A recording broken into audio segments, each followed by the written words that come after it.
Allez, on va essayer de voir ensemble l'épure de distribution modifiée. On a vu préalablement l'épure de distribution théorique, où chaque temps faisait strictement 180 degrés, donc les quatre temps, admission, compression, combustion, détente, échappement, qui faisaient chacun 180 degrés, soit 720, donc deux tours de moteur. Ici, on va voir du coup le cycle, l'épure de distribution qui a été modifiée.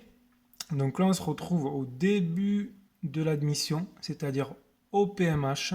Anciennement, on avait l'admission qui commençait ici. Ici, pour améliorer le remplissage, on a ouvert prématurément la soupape d'admission. Donc ici, quelques degrés avant le point Moreau. On peut voir ici à gauche sur le petit dessin qu'on est quelques degrés avant le point Moreau. On commence à ouvrir la soupape d'admission. Donc ensuite, mon piston descend ici, on remplit notre cylindre, on arrive ici, pleine ouverture admission. Hop, hop, hop. J'arrive au PMH, au PMB, pardon. Et là, anciennement, on avait donc la fin de notre temps d'admission sur notre épure théorique. On va profiter du coup qu'il y ait encore de la dépression dans mon cylindre et on peut constater ici que malgré le déplacement du vilebrequin, le piston il bouge très peu. Regardez ici à gauche. Donc on va retarder ici la fermeture de la soupape d'admission. On a appelé ça tout à l'heure de l'avance ouverture à l'admission. Ici on va appeler ça du retard fermeture admission.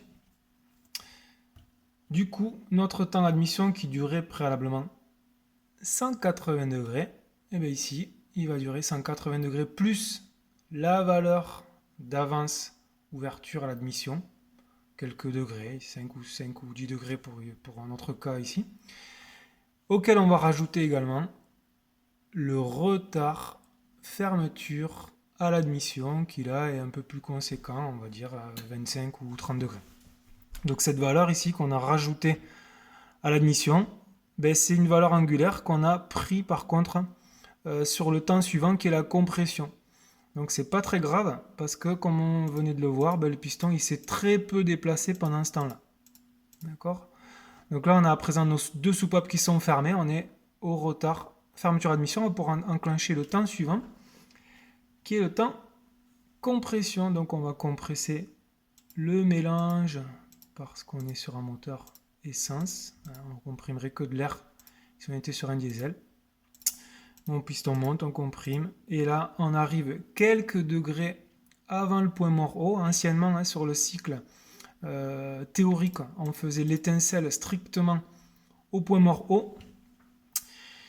Ici, pour prendre en compte le délai de combustion, on a mis de l'avance à l'allumage. Une dizaine de degrés en statique, cette avance à l'allumage qui peut varier en fonction du régime moteur et de la dépression collecteur. On peut avoir beaucoup plus d'avance ou un petit peu moins d'avance en fonction des conditions dans lesquelles se trouve le moteur.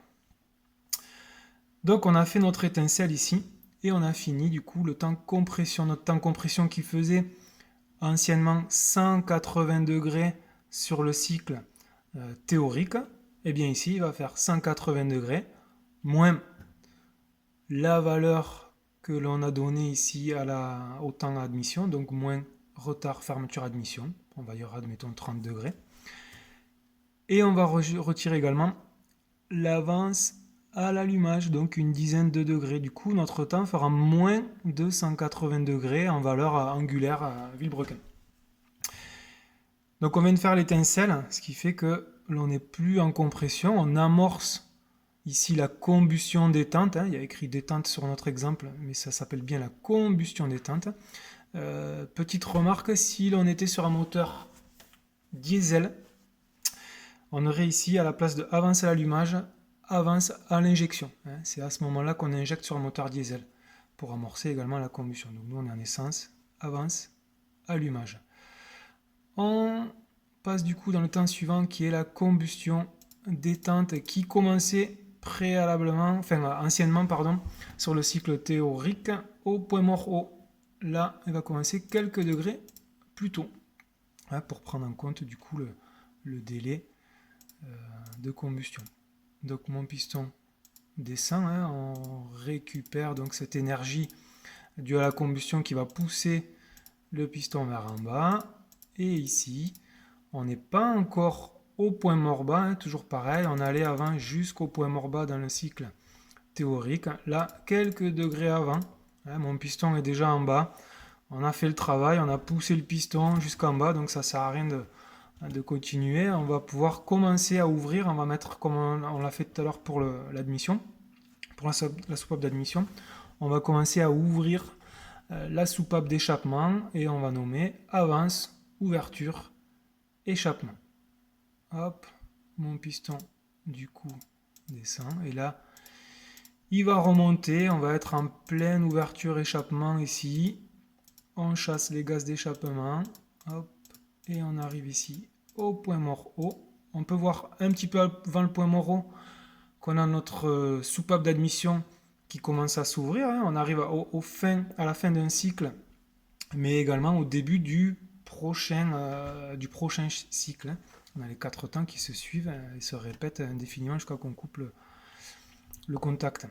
Donc là, hop, on est au PMH et on voit également qu'on a du retard à la fermeture de l'échappement. Donc notre temps échappement dure ici 180 degrés plus la valeur de l'avance ouverture échappement plus le retard fermeture échappement. J'ai oublié de le préciser tout à l'heure, le temps combustion détente, lui il faisait 180 degrés plus l'avance à l'allumage moins, par contre ici, moins l'avance ouverture échappement. On constate également ici au PMH qu'on a les deux soupapes ouvertes, et c'est ce que l'on appelle la balance, hein, qui nous servira pour régler le jeu aux soupapes du cylindre opposé avec la méthode de réglage des soupapes en balance. Et on peut voir également la valeur angulaire ici, de l'avance ouverture admission jusqu'au retard fermeture échappement, la valeur angulaire de la balance, quelques degrés. Donc voilà, j'espère que j'étais suffisamment clair dans mes explications. À bientôt.